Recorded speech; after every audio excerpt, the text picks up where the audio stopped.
She came to him with a desperate plea, but what started as a request for protection quickly turned into something far more dangerous. What happens next will change everything. Thank you so much for watching and for all your comments. Let me know at the end if you liked the story and where you're watching from and why you're following this. The scorching sun beat down on the plains of Texas, where the tall grass swayed like golden waves under the endless blue sky. Running Bear, a skilled Comanche warrior, rode his painted horse along the edge of the settlement, his dark eyes scanning the horizon. At 32, his face bore the marks of countless battles, yet maintained a stoic handsomeness that commanded respect among both his tribe and the settlers who feared and admired him. Running Bear had earned a reputation as a fierce protector of his people and a cunning negotiator with the white settlers. The uneasy peace between his tribe and the nearby town of Willow Creek had largely been maintained through his efforts, despite the growing tensions as more settlers pushed westward. As he guided his horse toward the creek for water, he noticed a cloud of dust in the distance. Squinting against the harsh sunlight, he made out a lone figure on horseback, moving at a desperate pace. Years of survival instinct made him reach for his knife, but something about the rider's determined yet frantic movements gave him pause. The rider approached, and Running Bear was surprised to see it was a white woman, her blonde hair flying behind her, her blue dress torn and dusty. Her horse was nearly spent, foaming at the mouth from exertion. She pulled up sharply when she saw him, her eyes widening in fear before hardening with resolve. "Are you the Comanche they call Running Bear?" she asked, her voice steady despite her obvious exhaustion. He nodded once, his expression unchanged. "I am he." The woman dismounted, her movements betraying both exhaustion and urgency. "My name is Sarah Thornton. I need your protection." Running Bear could not help the laugh that escaped his lips, harsh and abrupt. "You need my protection?" A white woman seeks shelter with a Comanche. His dark eyes narrowed suspiciously. "Your kind has never sought our help before, only our land." Sarah straightened her back, her blue eyes flashing with determination. "I have nowhere else to go." "My husband." She faltered, and for the first time, Running Bear noticed the bruise darkening on her cheekbone, partially hidden by her disheveled hair. "My husband is coming for me, and if he finds me, he will kill me." Running Bear's expression remained impassive, though his mind raced. The whites had their own laws, their own ways of dealing with such matters. This was not his concern. "Why come to me?" "Your people have lawmen." Sarah's laugh was bitter, almost matching his own from moments before. "My husband is the law in Willow Creek. Sheriff William Thornton answers to no one." She stepped forward, her desperation palpable. "I've heard stories about you, that you're fair, that you've helped people before. Please, I have nowhere else to turn." Running Bear dismounted, towering over the woman. He studied her face, looking for deception, but found only fear and determination. "What makes you think I would help you?" "Because I know things," she said, lowering her voice. "Things about what your people have been accused of, raids they didn't commit. My husband and his men. They've been attacking homesteads and blaming your tribe to justify driving you further west." This caught Running Bear's attention. There had been accusations, tensions rising because of alleged Comanche raids that his people denied conducting. If what she said was true, "If I help you," he said carefully, "there will be trouble. Your husband will not stop at the borders of our territory." "I know," Sarah replied, her voice stronger now. "But I can help you prove what he's been doing. I just need time and safety to gather evidence." Running Bear was about to respond when the distant sound of hoofbeats reached his ears. Sarah turned, her face paling. "That's him. Please, I beg you." In that moment, Running Bear made his decision. Not for her, but for his people. If her claims were true, this woman might be the key to protecting his tribe from further persecution. "Come," he said curtly, mounting his horse and extending a hand to pull her up behind him. "But know this, if you have lied to me, I will deliver you to your husband myself." As they rode toward the Comanche camp, Running Bear sensed the coming storm. The woman's arms clutched tightly around his waist, her fear evident in her trembling grip. Behind them, the dust cloud grew larger as multiple riders gave chase. He urged his horse faster across the plains, the tall grass whipping past them. He knew these lands better than any white man, and as they approached a series of rocky outcroppings, he guided his mount through hidden passages that would confuse their pursuers. "They won't give up easily," Sarah said against the wind. "My husband is a proud man. He will see this as a personal affront." Running Bear's voice was grim as he replied, "Then he will learn what it means to challenge a Comanche warrior on his own land." As they disappeared into the labyrinth of rocks and brush, the sun began its descent, casting long shadows across the Texas plains. The chase had only just begun, and Running Bear knew that bringing this woman into his camp would change everything. But sometimes, the spirits set people on paths they would never choose for themselves. Behind them, Sheriff William Thornton and his posse crested a hill, their faces set in expressions of rage and determination. The sheriff spurred his horse forward, his hand resting on his pistol. "I'll find you, Sarah," he muttered to himself. "And God help the savage who's helping you." The Comanche camp was alive with activity as Running Bear rode in with Sarah.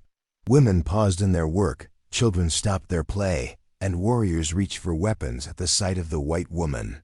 The sound of dogs barking filled the air as Running Bear dismounted and helped Sarah down. Chief Gray Wolf, Running Bear's father, emerged from his tipi, his weathered face creased with concern and anger. "My son, what is this you bring to our camp?" he asked in their native tongue. Running Bear responded respectfully but firmly. "Father, this woman brings information that may save our people from false accusations. She seeks protection from her husband, the sheriff of Willow Creek." Gray Wolf's eyes narrowed as he studied Sarah.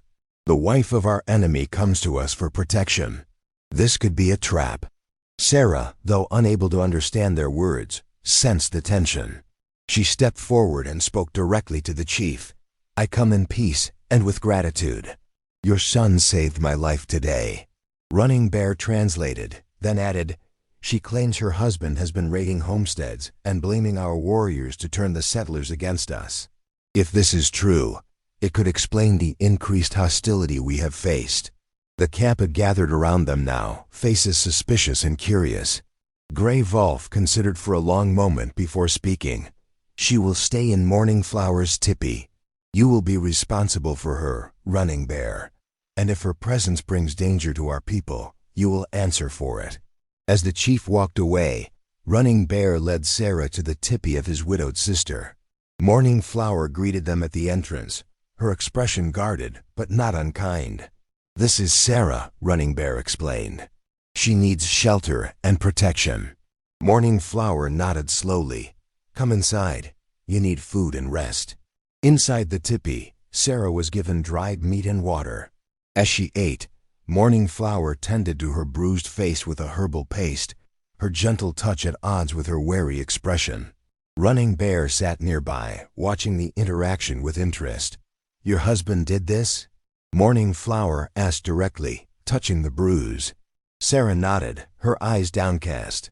"It was not the first time, but I swore it would be the last." Running Bear translated for his sister, whose expression softened slightly.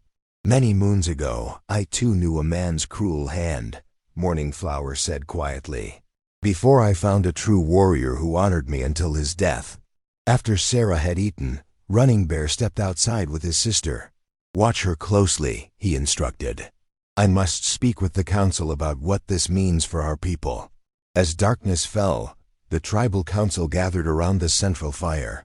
Running Bear presented what Sarah had told him, and a heated discussion ensued. Some warriors argued for immediately returning her to the whites to avoid conflict, while others saw the strategic value in her information. "We should use what she knows," argued Stone Hand, a young warrior. "If the sheriff is truly behind these raids, we can prove our innocence to the territorial governor." "And how do we prove this?" countered Black Hawk, an elder warrior. "The word of a woman against her husband? The whites will not believe her over their lawman." Running Bear spoke up. "She claims to have evidence. Letters, perhaps, or witnesses who could testify." Their debate was interrupted by a scout rushing into camp. Riders approaching from the east, at least 10 men, heavily armed. The camp burst into activity. Warriors grabbed weapons, women hurried children into tipis, and Running Bear ran to Morning Flower's dwelling. Inside, he found Sarah sitting tensely, already alert to the commotion. "They found us," she said, her face pale in the dim light. "How would they track us so quickly?" Running Bear demanded, suspicion darkening his features. Sarah stood, her hands trembling but her voice steady. "William knows these lands almost as well as your people. He's been sheriff here for 15 years. She looked directly into Running Bear's eyes. "I swear to you, I did not lead them here." He studied her for a moment, then nodded.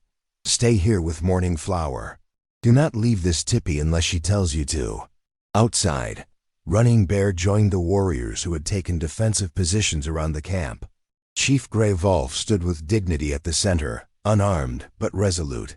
Sheriff William Thornton and his posse halted at the edge of the camp, torches illuminating their grim faces.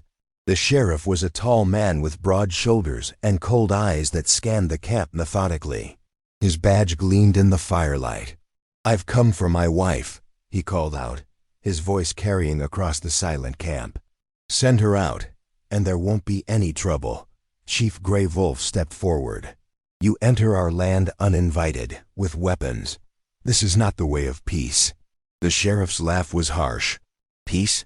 Is that what you call kidnapping a white woman? Hand over Sarah, or we'll take her by force." Running Bear moved to stand beside his father. "Your wife came to us seeking protection from you, Sheriff Thornton. She bears the marks of your cruelty." William's face darkened with rage. "What happens between a man and his wife is his business. You have no right to interfere." "We have every right to offer sanctuary to those who seek it," Running Bear replied steadily. The sheriff's hand moved to his pistol. "I'll give you until sunrise to return her. After that, I'll come back with more men, and we'll burn this camp to the ground." His eyes found Running Bear's. "And you, Indian, will hang for kidnapping." As the posse turned to leave, one of the younger deputies spat on the ground. "Filthy savages," he muttered, just loud enough to be heard. After they had gone, Running Bear returned to Morning Flower's tipi, where he found Sarah sitting with his sister, both women tense but composed. "You heard?" he asked. Sarah nodded. "I knew he would come. William never lets go of what he considers his property." Her voice broke slightly on the last word. "Tell me everything," Running Bear said, sitting down across from her. "Everything about your husband, about these raids, about what evidence you have. If we are to risk our people for you, we need the truth." Sarah took a deep breath and began to speak. As her story unfolded, Running Bear's expression grew increasingly grim. The tale she told was one of corruption, violence, and a carefully orchestrated campaign to drive the Comanche from lands that certain settlers coveted for their water access and grazing potential. "There's a ledger," she finished, "in his office safe. It has records of payments to the men who conducted the raids, dates, locations. He keeps everything documented. William is many things, but disorganized isn't one of them." Running Bear exchanged a look with Morning Flower. "And how do you propose we get this ledger?" "Walk into the sheriff's office and ask for it." Sarah's eyes gleamed with determination. "No, but I know someone who can help us. Someone in town who hates William as much as I do." Outside, the night grew deeper, and the camp settled into an uneasy quiet. Tomorrow would bring difficult decisions and danger. Running Bear stepped outside the tipi and looked up at the star-filled sky, seeking guidance from his ancestors. The path ahead was uncertain, but one thing was clear. The confrontation with Sheriff Thornton had only just begun. Dawn broke over the Comanche camp with a blood-red sky. Running Bear stood at the edge of the camp, watching the horizon for any sign of the sheriff's return. The deadline was approaching, and decisions needed to be made quickly. He returned to find Sarah deep in conversation with Morning Flower. Despite the language barrier, the two women had developed a tentative understanding, communicating through gestures and the few English words Morning Flower knew. "We need to act before William returns with more men," Sarah said when she saw Running Bear. "There's a man in town, Dr. James Cooper. He's treated my injuries many times and has been gathering evidence of William's corruption for years. He could help us get the ledger." Running Bear considered this. "Why would this doctor risk himself for you?" "For us?" Sarah's expression softened with sadness. "William killed his daughter. 3 years ago, Mary Cooper was witness to one of the raids. William claimed it was an accident when she was shot, but Dr. Cooper never believed it. He's been waiting for a chance to bring William to justice." The plan took shape quickly. Running Bear would escort Sarah to a meeting point near town where they would contact Dr. Cooper. Meanwhile, the Comanche camp would relocate deeper into their territory, away from the expected route of the sheriff's posse. Chief Gray Wolf was skeptical but gave his blessing. "My son, you walk a dangerous path. The white man's law will not protect you if you are caught." "Our people's safety is worth the risk, Father," Running Bear replied. "If we can prove the sheriff's deception, we may finally have peace." As preparations were made, Morning Flower approached Sarah with a bundle of clothes. "Wear these," she said, offering Comanche women's garments. "Your dress makes you too visible." Sarah accepted the clothes gratefully. When she emerged from the tipi, dressed in the soft buckskin dress and moccasins, with her blonde hair braided and partially hidden under a scarf, she looked transformed. Running Bear was struck by how naturally she carried herself in the traditional clothing. "Thank you," she said to Morning Flower, who nodded in acknowledgement.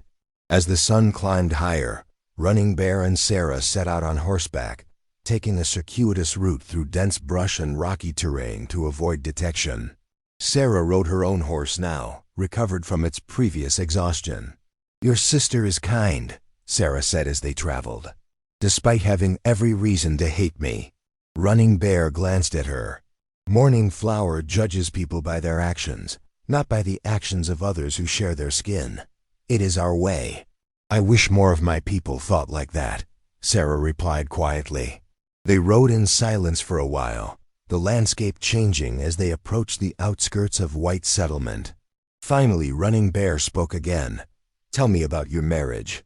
How did you come to be with such a man?" Sarah's expression tightened. "I was 16 when we married. William was already sheriff, 35 and respected. My father thought it was a good match security position. At first, William was controlled, strict but not cruel." She paused, her hands tightening on the reins. "It changed after I lost our first child. He started drinking more, blaming me. The first time he hit me, he cried afterward, promised it would never happen again. But it did," Running Bear said, not a question. "Yes." And each time the apologies grew shorter, until they stopped altogether. "By then, I was too afraid to leave. Where would I go? Who would believe me over him?" Running Bear nodded, understanding the invisible chains that had bound her. "And now? What will you do if we succeed?" Sarah's eyes lit with a determination he had come to respect. "I'll testify against him. And then, I don't know. Start again somewhere else, I suppose." They reached a small grove of trees near a stream, about a mile from town. "We'll wait here," Running Bear said. "How will you contact this doctor?" Sarah pointed to a small farmhouse visible in the distance. "That's the Widow Jenkins' place. She sends her boy into town every day to sell eggs. I can give him a message for Dr. Cooper." Running Bear was reluctant to let her go alone, but knew his presence would draw unwanted attention. "Be careful. If anything seems wrong, return immediately." Sarah touched his arm briefly. "I will. Thank you, Running Bear, for believing me when no one else would." He watched her walk toward the farmhouse, her figure small against the vast landscape. The trust he was placing in her went against years of learned caution, that something in him believed in her sincerity. An hour later, Sarah returned, her face flushed with success. "It's done. Dr. Cooper will meet us tonight at the old Miller barn, just outside town. He says he can help us get the ledger." As they waited for nightfall, hidden in the grove, Running Bear taught Sarah some Comanche words, and she shared stories of her life before her marriage. Despite the danger that surrounded them, there was a strange peace in this quiet exchange of cultures. When darkness fell, they approached the abandoned barn cautiously. A lantern flickered inside, signaling that Dr. Cooper had arrived. Running Bear entered first, knife ready, scanning for any sign of a trap. Dr. Cooper was a thin man with kind eyes and prematurely white hair. He startled at Running Bear's silent entrance, but relaxed when Sarah followed. "Sarah, thank God you're safe," he said, embracing her briefly. He turned to Running Bear with a respectful nod. "And you must be the Comanche warrior I've heard about. Thank you for protecting her." Running Bear assessed the doctor, finding only sincerity in his face. "You understand what we're attempting? The risk?" Dr. Cooper's expression hardened. "Better than most. William Thornton has terrorized his county for too long, using your people as scapegoats to cover his crimes." He opened a satchel and spread several papers on a barrel. "I've been documenting everything: suspicious deaths, unexplained wealth, witness intimidation. But the ledger is what we need to prove the connection to the raids." "How do we get it?" Sarah asked. "William keeps it in his office safe. The combination is your wedding date. He's not as clever as he thinks." Dr. Cooper looked at Running Bear. "But we need a distraction to get him out of the office." Running Bear's plan was simple but dangerous. He would be spotted near town, drawing the sheriff and his deputies away while Sarah and Dr. Cooper retrieved the ledger. It was risky for all of them, but particularly for Running Bear, who would be shot on sight if caught. "There's something else you should know," Dr. Cooper said gravely. "William's been deputizing more men ranchers with grudges against the Comanche. He's planning something big, talking about a final solution to the Indian problem." Sarah's face paled. "We need to hurry. When will we do this?" "Tomorrow night," Running Bear decided. "During your town's gathering at the church. There will be fewer eyes watching." As they finalized their plans, a noise outside made them freeze. Running Bear moved silently to the barn door, peering through a crack. In the moonlight, he could make out two riders approaching slowly, rifles ready. "Deputies," he whispered, moving back to Sarah and Dr. Cooper. "We need to leave now." Dr. Cooper pointed to a back exit. "Through there. I'll distract them, claim I was checking on a sick horse." "Go." Sarah hesitated. "James, go, child. This might be our only chance to stop him." Running Bear pulled Sarah toward the exit as Dr. Cooper moved to the front of the barn, composing himself to face the deputies.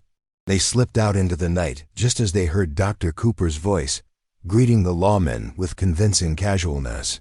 As they rode back toward the temporary camp Running Bear had established, Sarah was quiet, her face tight with worry. "If anything happens to Dr. Cooper because of me... He made his choice," Running Bear said firmly. "As we all have." The night sky was clear, stars scattered like tiny fires above them. Tomorrow would bring great danger, but also the possibility of justice and peace. Running Bear looked at the woman riding beside him, her profile determined in the moonlight, and felt a grudging admiration for her courage. "We should rest," he said as they reached the small camp he had prepared. "Tomorrow will test us all." Sarah nodded, her eyes reflecting the starlight. "Running Bear, thank you. Whatever happens tomorrow, I want you to know that meeting you has taught me that there is still honor in this world." He acknowledged her words with a slight nod, uncomfortable with her gratitude, yet moved by it all the same. They had become unlikely allies in a dangerous game, where the stakes were not just their lives, but the future of two peoples who had been set against each other by the greed and corruption of men like Sheriff William Thornton. The following evening arrived with a tension that hung in the air like the static before a lightning strike. Running Bear and Sarah crouched on a ridge overlooking Willow Creek, watching as townspeople made their way to the church for the weekly prayer meeting. Lanterns dotted the growing darkness, and the church bell rang out across the valley. "William will go to the meeting first," Sarah whispered. "He always makes an appearance, keeps up his image as a God-fearing man." The bitterness in her voice was palpable. "After about 30 minutes, he'll leave to make his rounds. That's our window." Running Bear nodded, his face painted for war, though this battle would require stealth rather than strength. I will draw him away from the office when he leaves the church. You and the doctor must be quick. They had met with Dr. Cooper earlier, confirming that he had avoided suspicion from the deputies. The plan was set. Running Bear would be spotted at the edge of town, ensuring that the sheriff would pursue him personally, while Sarah and Dr. Cooper entered the office to retrieve the ledger. Be careful, Sarah said, her eyes meeting his with genuine concern. William won't hesitate to shoot you on sight. I have survived many battles, Running Bear replied, though he appreciated her worry. Focus on your task. If you succeed, my people will be saved from false accusations. As the church service began, they made their way down toward town. Dr. Cooper was waiting for them behind the livery stable, his medical bag in hand, though it now contained tools for opening the office door rather than healing implements. The deputies Simmons and Taylor are at the church, he reported. But Morris is still at the office. We'll need to deal with him. Sarah nodded grimly. I can handle Morris. He's always had a soft spot for me. The three separated, each moving to their positions. Running Bear circled around to the north side of town, where he would be visible enough to be spotted, but with a clear escape route into the hills. Sarah and Dr. Cooper waited in the shadows near the sheriff's office, watching for William's inevitable departure from the church. Right on schedule, Sheriff William Thornton emerged from the church doors, nodding to several townspeople before heading toward his office. He was a commanding figure, tall and broad-shouldered, his silver star catching the lamplight as he walked. This was Running Bear's cue. He mounted his horse and deliberately rode past the edge of town, making enough noise to draw attention. A woman hanging laundry spotted him and screamed, pointing frantically. The sheriff's head snapped up, his hand immediately going to his pistol. Comanche!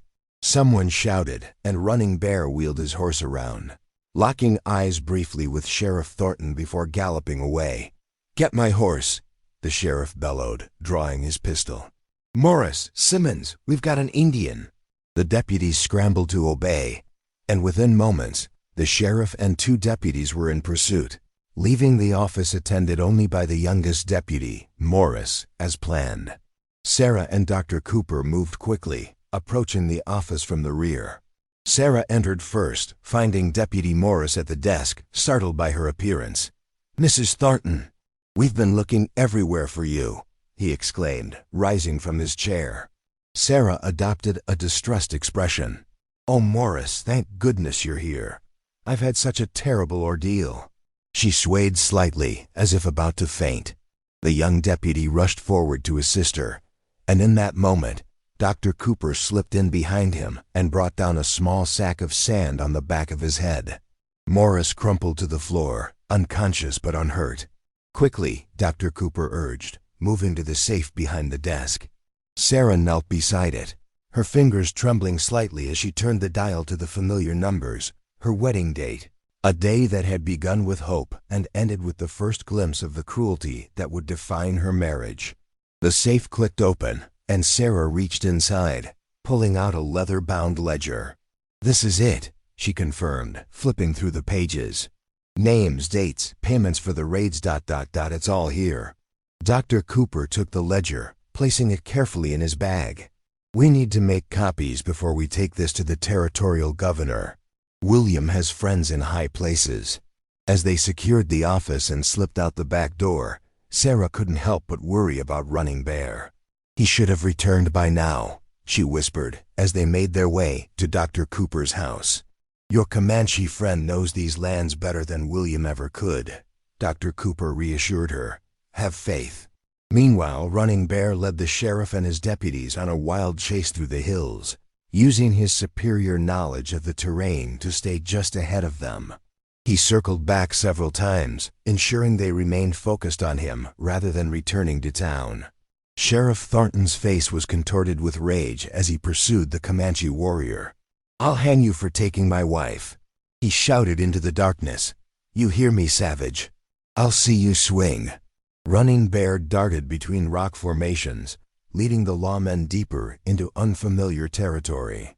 As they approached a narrow canyon, he implemented the final part of his plan. Stopping at the entrance, he was clearly visible for a moment, before disappearing inside. The sheriff and his deputies followed, their horses' hooves echoing off the canyon walls. They didn't notice the tripwire Running Bear had prepared earlier until their horses stumbled, sending the men tumbling to the ground. Their weapons scattered, and before they could recover, Running Bear appeared above them on the canyon rim. "Sheriff William Thornton," he called down, "your crimes against my people and your own are known. The evidence of your raids against the settlers is now in the hands of your territorial governor." The sheriff struggled to his feet, his face a mask of hatred. "You're lying. No one would believe an Indian over me." "They will believe your own writing," Running Bear replied. "Your ledger speaks the truth you have tried to hide." William's face went pale. "Sarah," he whispered, suddenly understanding. Then his expression hardened again. "It doesn't matter. It's my word against hers. A husband against a disobedient wife. Who do you think they'll believe? Perhaps they will believe the 12 witnesses who have signed statements about your corruption." Came a new voice. Dr. Cooper stepped into view beside Running Bear, the ledger in his hands. "Including Judge Patterson, who you thought was your friend until you had his son beaten for courting Mary." Sarah appeared on Running Bear's other side, her face calm and resolute. "It's over, William. The territorial governor is already on his way. The evidence has been copied and sent to newspapers in 3 counties." The sheriff lunged for his fallen pistol, but Running Bear's arrow pinned his sleeve to the ground before he could reach it. The deputies, seeing the situation clearly now, raised their hands in surrender. "You're making a mistake," William snarled at his men. "These savages have turned my wife against me." "You know me." Deputy Simmons shook his head slowly. "We know what you've done, Sheriff. The raids, the killings, blaming the Comanche ... Some of us suspected, but we were too afraid to speak up." The confrontation ended with the sheriff and his most loyal deputies being taken into custody. When the territorial governor arrived the following day, the evidence was overwhelming, and William Thornton would face justice for his crimes against both settlers and the Comanche. 2 weeks later, Running Bear stood with Chief Gray Wolf as they met with the new territorial representative to sign a peace agreement. The false accusations against their tribe had been cleared, and boundaries were established that would be respected by both sides. As the meeting concluded, Running Bear noticed Sarah waiting nearby. She had been staying with Dr. Cooper's family while testifying against her husband, and now approached with a sense of purpose. "The governor has offered me a position as a teacher for both settler and native children," she told Running Bear. "A school where both cultures can learn from each other. I would value your counsel on such an endeavor." Running Bear considered her for a moment. The woman who had once desperately sought his protection now stood confident and free. "My sister Morning Flower would be a good advisor for teaching our ways," he suggested. "She has always believed in understanding between our peoples." Sarah smiled, a genuine expression that transformed her face. "I would be honored to work with her." As they walked together toward where Morning Flower waited, Running Bear reflected on the unexpected journey that had brought them here. What had begun with laughter at the absurdity of a white woman seeking his protection had led to justice, peace, and perhaps the beginning of true understanding between their peoples. "You were right to laugh when I first asked for your protection," Sarah said, as if reading his thoughts. "It must have seemed so strange." Running Bear allowed himself a small smile. "Strange, yes, but the spirits often bring together unlikely allies when change is needed." The sun was setting over the plains, casting long shadows across the land that both their peoples would now share with greater understanding. It was not a perfect peace, nor would the path forward be without challenges, but it was a beginning, forged through courage and truth in the face of hatred and lies. As they reached Morning Flower, Running Bear knew that the story of the sheriff's wife and the Lathe Comanche warrior would be told for generations, not as a tale of savagery or conquest, but as a reminder that humanity and honor could be found in the most unexpected places, even in the heart of one's supposed enemy.